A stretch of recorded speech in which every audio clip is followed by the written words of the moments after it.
So let's pick up where we left off and let's talk about how a DC motor works. So I mentioned that we have a current carrying wire moving through a magnetic field, and so we're going to generate torque. And the torque is the interaction of the magnetic field and that electrical current. So we've got two elements. We've got the magnetic field, we've got the electrical current, and so the field is represented by a flux density B, and this is a vector, and the current is represented by I, which is our electrical current, also a vector, and it's moving through a wire of length L. And so together, when we cross the direction of the current with the direction of the magnetic flux, we get a differential force, and we call this our Lorentz force. Now certainly if we've got a length of wire, we can integrate over the entire length, and so when we do that, we're going to get that the force is just going to be the current times the length times the flux magnitude. Now if we've got a length of wire that's moving such as shown, then it's going to have a distance relative to the center of rotation. O to O there is our axis of rotation, and so in that chunk from, let me get a different pen color here so it stands out a little bit. So along this length and along this length, you can see that there's a relatively big lever arm there, and the current is perpendicular to the flux, and so we're going to generate some force, and so together, two of them, it's going to give us a torque, and the torque is going to be 2 times the force times the radius. Now we also have a contribution back here and here, but the lever arm, like R, is very small. We also would expect that in this, that wasn't a very good drawing there. In this region here, there is another component, but the cross product is going to cause it to go away because it's not in the right direction. So there we go, we've got our torque generated on a single coil of the wire based on having a particular radius and based on having a particular current and a flux. So if we want more more torque, and we've got a fixed amount of current, and we got a fixed sizing, and we got a fixed flux, then obviously we want to increase the windings. So let's allow there to be N windings. And so our total torque is going to be, this should have animated, I'm sorry. Our total torque should be N times our torque generated for one coil, which is 2 times I times B times L times R. And so we're going to take the 2 times N times B times L times R, and we're going to pull it out. And we're going to multiply all that by the current. Because remember, the current is something we can control based on our choice of current mode or voltage mode. Either way, it's going to affect the current. And what's going to be fixed is 2 times N times B times L times R. And so that fixed quantity we're going to call KT, which is the torque constant. And so in general, we will say that the torque generated is going to be KT times I, the current. And I we can control, and KT is going to be based on the particular motor specs.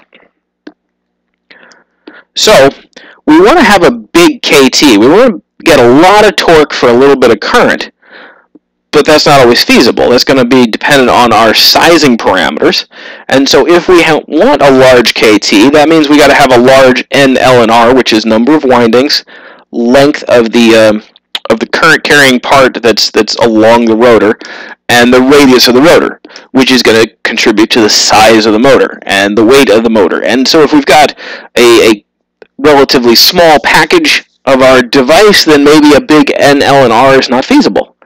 If we've got a very large motor, it's going to have a lot of weight. Maybe that doesn't work with our particular application. So there's limits on how big we can get KT based on our application and based on what we're dealing with. So the other parameter there is B, our flux density. And we haven't really talked about how we're going to generate our flux, so maybe that's something that we could do. And we're going to come back to that. But in general, for a particular motor design, other than the flux density, the parameters are fixed for a motor design, and then we're just changing I, the current. The other aspect here is what we call the BACK-EMF. So again, if we've got our conductor moving through a magnetic field, it's going to generate a potential, which we call the BACK-EMF. Exactly the same idea as before. We've got a cross product of our flux density and our velocity through the field, and we're going to dot that with our differential length. So if we integrate over the entire length, and we know that this is always perpendicular, we're going to get V times B times L. And so that's going to give us our back EMF voltage, which sometimes is going to be denoted with a V instead of an E. I notice I just switched my notation here. And again, we're going to have N armature coils, and they're all in series, and so what we've got is the back EMF voltage is going to be 2 times N times R times omega, because that's going to be N times R times, R times omega is going to be our velocity, because it's rotating. And so 2NR omega times B times L. And just like before, there are fixed parameters in there and varying parameters. The varying parameter is our omega. That's something that we can control, because again, we're talking about speed control or torque control, but in that case, it's still rotating. So we're going to be changing omega, but 2NR, B, and L, those are all fixed parameters, just like before. And so just like before, we're going to generate a constant, and our constant is going to be called our back EMF constant. So our back EMF constant is 2 times N times R times B times L, and it has units of volt per rad per second. And so, in general, we'll say that our back EMF voltage is K EMF times omega, which is our angular velocity given in rad per second. It has to be given in rad per second. RPM is not going to work. It's got to be rad per second. I suppose you could do it all in English if you want, but you're going to want to do this in metric, and I'll show you why. So put those together. Torque generation is KT times IA, and back EMF voltage is going to be K EMF times omega M for motor to distinguish it from the load. And if we use SI units, then KT and K EMF have exactly the same value. And this is the traditional schematic that we're going to use. We've got the armature as a circuit, and it's interacting through the junction there with the motor, which is the mechanical portion, and it's going to be affected by the torque generation and the load torque, which we have yet to define. And so that's how we're going to generate the relationship here between the electrical portion and the mechanical portion. But there's still that one big item that was floating out there, which was how do we control the flux density? Because remember, the flux density affects both of these, and we want a big flux density so that we get a big KT. So there's a couple different options. We can do a permanent magnet, which is the easy option. We just stick a permanent magnet in, like some of the examples that I showed you in the first video. Or we can do what's called a field-induced magnetic field. Sorry, field coil-induced. So in this case, we're going to wrap some wire in there, and that wire on the stator is going to generate our field. So we could do that winding in series with the armature, and just be on the outside on the stator. And if it's in series, then we get good high starting torque and no load speed, and the stator current is unidirectional. We could do a shunt wound where we do it in parallel, and then we get low starting torque and no load speed, and we get good unidirection or good speed regulation.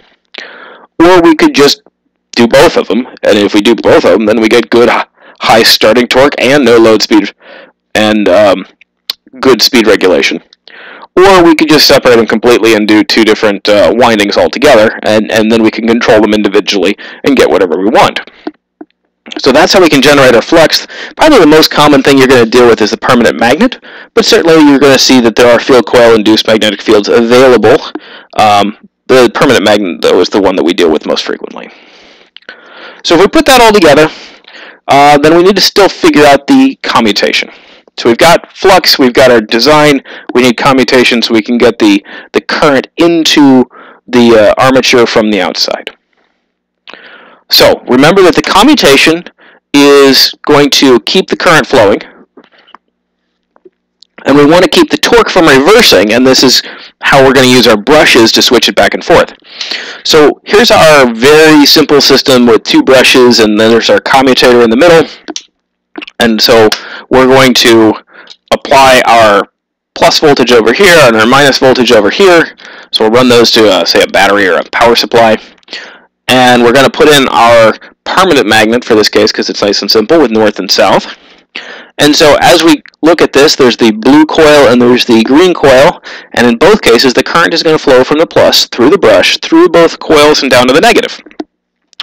So in this case, also picture that these coils are actually going into or out of the page.